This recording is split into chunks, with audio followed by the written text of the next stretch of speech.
Attends-moi!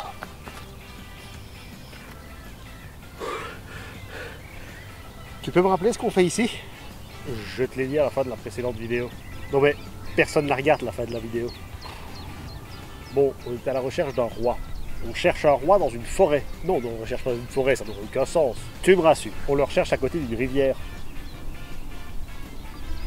Tu te rends compte que c'est pas moins con? Ok, bouge pas, je vais t'expliquer.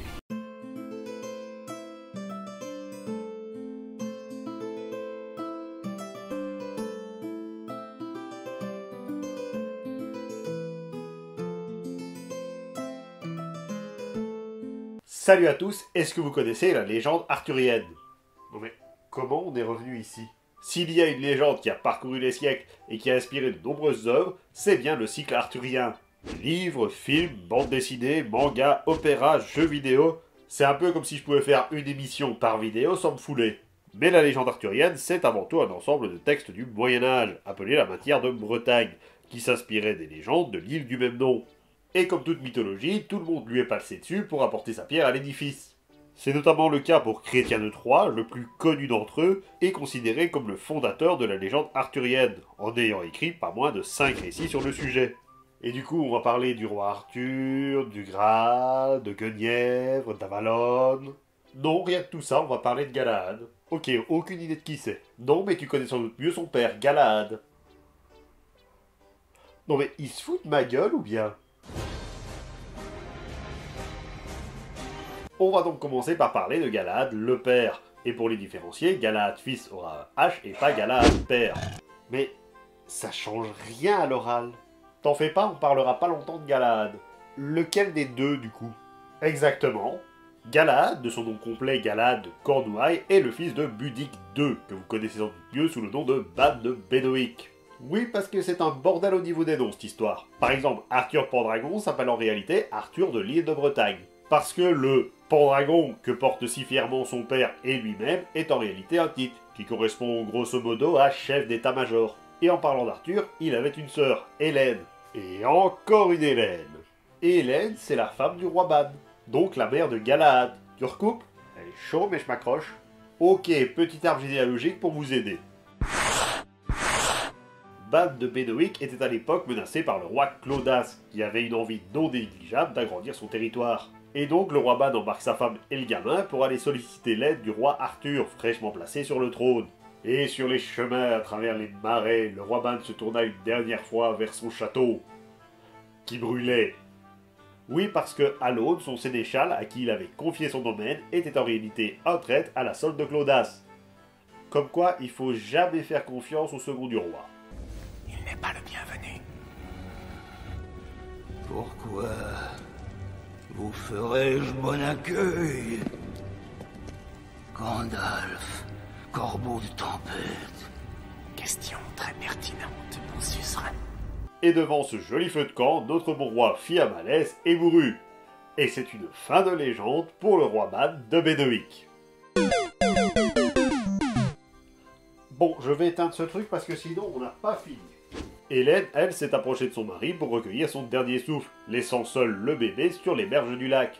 Alors il y avait bien 2 écuyers avec eux pour les accompagner, mais on va dire qu'ils étaient trop occupés à consoler leur reine que pour s'occuper du bambin. Et il va lui arriver quoi au bambin? Eh ben, elle a fait Viviane. Viviane. Non, j'ai pas.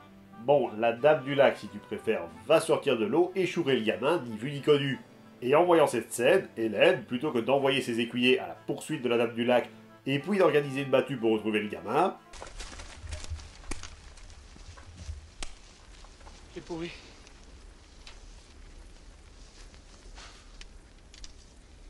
Gamin! Gamin! Allez, viens! C'est pourri, gamin! va finir sa vie toute seule dans un monastère à déprimer. Galahad, de son côté, va être élevé dans un palais au fond du lac par Viviane, qui lui dira qu'il est bien le fils d'un roi, mais qui lui cachera son véritable nom, ce qui lui vaudra le surnom du sanglier de Cornouailles, de Beau Trouvé. Beau Trouvé? Oui, Beau Trouvé.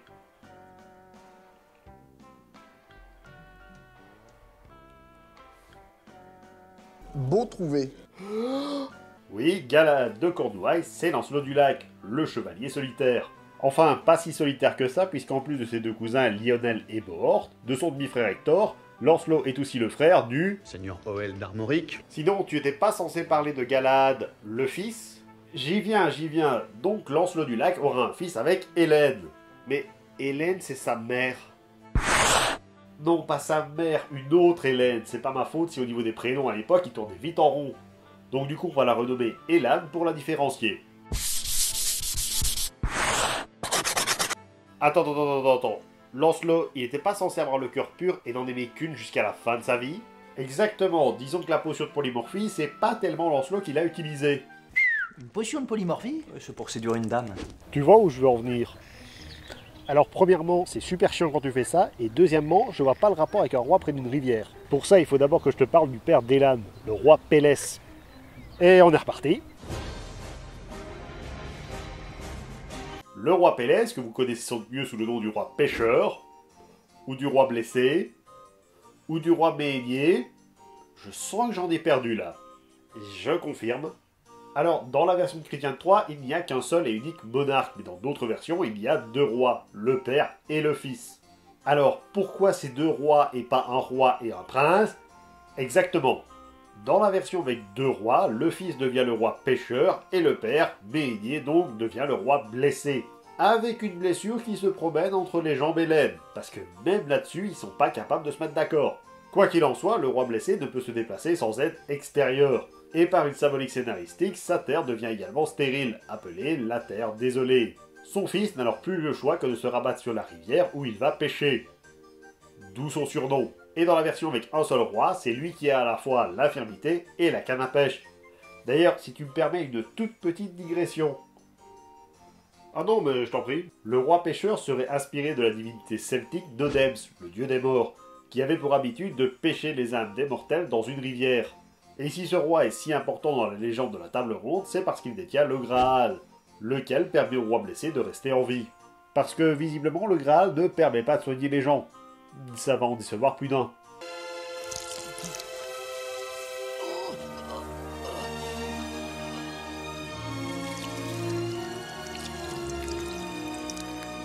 Toute ma vie n'est donc qu'un mensonge. Et le premier à croiser la route du roi pêcheur, c'est Provençal le Gaulois, Perceval le Gallois. Oui, mais j'étais obligé de la faire. Et le plus cocasse, c'est que le roi pêcheur est un cousin de Perceval. Ou un oncle. Ou son grand-père. Encore une fois, ils n'arrivent pas à se mettre d'accord entre les versions. En tout cas, ça veut dire que Perceval est un pistonné. Parce qu'on a beau nous parler d'une destinée exceptionnelle et qui trouve le château par hasard, on sait tous la vérité. Donc, Perceval arrive par hasard au château du roi Pélès et assiste à une curieuse cérémonie, impliquant une lance dont une goutte de sang perle à sa pointe. Alors que dans les versions les plus récentes, c'est la Sainte Lance qui a blessé le Christ, dans la version originale, c'est celle qui a blessé le roi du même nom. Et vu que Perceval est bien élevé, il n'a pas posé de questions. S'il l'avait fait, on lui aurait donné le Graal et l'histoire se serait terminée là. Bon après, ça aurait pas fait une légende très palpitante. Parce que je vous signale qu'entre vos chevaux morts et vos chevaux malades, moi j'ai une légende à écrire. Toujours est-il qu'une fois parti, le château disparaît et Perceval ne le retrouvera pas avant des années. Celui qui va tomber dessus, par hasard, c'est Lancelot du Lac, qui va se faire séduire par une fausse guenièvre. Parce que le roi pêcheur, il s'est dit, quitte à avoir une descendance, autant que ce soit avec le chevalier solitaire. Qui est de moins en moins solitaire quand on y pense. Ce qui nous amène enfin à notre personnage, Galad. Et s'il y a bien un truc qu'on peut dire sur Galahad, c'est qu'il met la misère aux autres chevaliers en termes de destinée exceptionnelle. Le premier au fait qu'on peut lui reconnaître, c'est qu'il a retiré l'épée d'un rocher. C'est pas le roi Arthur, ça? Non, parce que dans le cycle arthurien, on aime bien recycler les noms, mais aussi les idées. Là, l'épée, elle se trouve dans un bloc de marbre qui flotte dans la cour de Camelot. Personne n'arriva à retirer l'épée, sauf bien entendu l'élu, le meilleur chevalier du monde. Et c'est pas moi qui le dis, c'est marqué sur l'épée. Juste sous la garde de l'épée, on pouvait lire ces mots gravés dans l'acier. Celui qui pourra arracher cette épée de l'enclume scellée dans la pierre sera digne d'être roi, souverain maître de l'Angleterre. Et avec sa nouvelle épée, il décide de s'asseoir autour de la table ronde sur le siège périlleux. Oh mon Dieu! Tu sais ce que c'est? Absolument pas, mais comme tu l'as dit, ça avait l'air terrifiant. Le siège périlleux est un siège où celui qui s'y assoit est envoyé directement et sans détour en enfer. Sauf bien entendu si vous êtes l'élu. Et Galahad est l'élu, donc une fois son popotin sur le siège, tous les chevaliers ont une vision du Graal, voyant enfin à quoi il ressemble. Ah non, mais on s'est fixé. Et donc, ni une ni deux, Galahad part à la recherche du Graal avec Yvain, Gauvin, Bohort, Non, attendez. C'est un chevalier, Bohort, quand même, hein. C'est pas le plus téméraire, mais c'est pas une adolescente. et Gauvin. Yvain. Yvain et ses joyeuses troupes apprennent l'existence d'un écu créé par Joseph d'Arimathie. Et si l'on touche cet écu et qu'on n'est pas le meilleur chevalier du monde, on se fait attaquer par le chevalier blanc.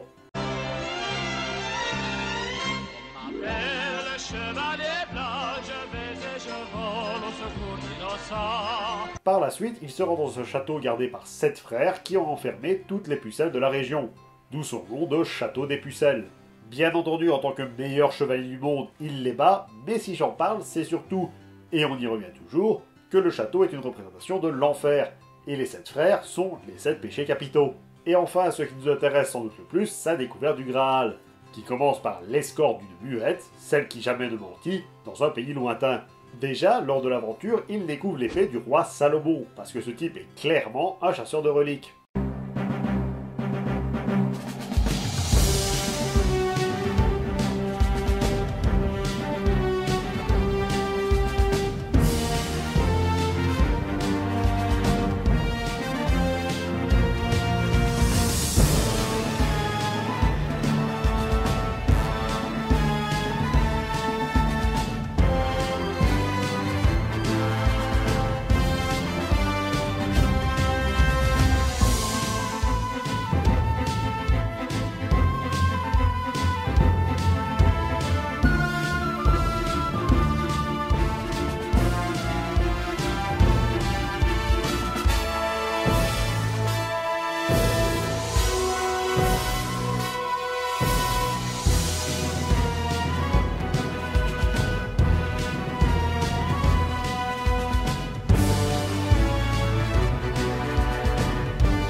Mais également une nef merveilleuse pour faire le voyage. Un voyage qui l'amènera au château du roi pêcheur. Et si Perceval a lamentablement échoué et que Lancelot a juste tiré son coup, Galahad posera la fameuse question: qui sert le Graal? Et c'est ainsi que les chevaliers de la table ronde ont eu accès au Graal, en soignant au passage le roi blessé, parce que ça coûtait pas plus cher. Mais seul Galahad eut le droit de plonger son regard dans la Sainte Coupe. Et qu'est-ce qu'il a vu? J'en sais foutrement rien. Ah bah bravo le travail de recherche! Non mais c'est pas ça, c'est juste que c'est jamais précisé ce qu'il a vu. Tout ce que je peux dire c'est qu'après avoir vu ça, il est mort. Oh, et du coup le Graal, il est devenu quoi? Le roi pêcheur l'a gardé jusqu'à sa mort, et ensuite c'est Perceval, son neveu, cousin, petit-fils, qui a pris sa place, sans jamais savoir qu'il gardait le Graal. Aujourd'hui, j'ai trouvé le Graal! Et du coup, maintenant que j'y pense, techniquement Perceval c'est lui. Il a choisi bien mal. Je vous remercie d'avoir regardé cette vidéo et j'espère qu'elle vous a plu. N'hésitez pas à liker, commenter, partager, à vous abonner pour ne rater aucune des prochaines vidéos. Moi je vous dis à très vite, c'était le Grimsqueaker pour vous servir.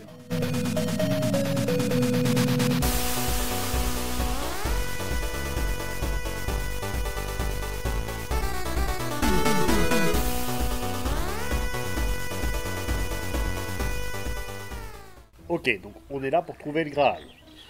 Non. Voilà ce qu'on est venu chercher.